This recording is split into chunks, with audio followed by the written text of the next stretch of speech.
Let's make a simple charcuterie board. Start with the dips. Next, add your veggies.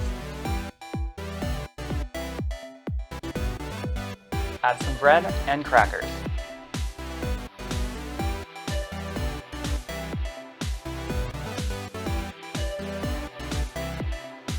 How about some meat and cheese?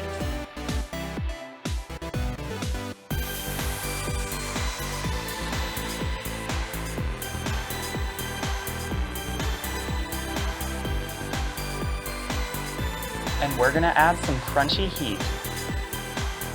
And you've gotta have something sweet. Bring on the brine with some pickles and olives.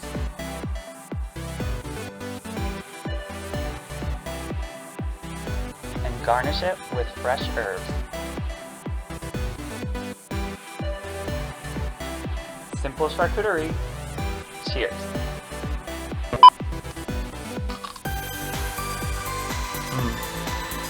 Excellent.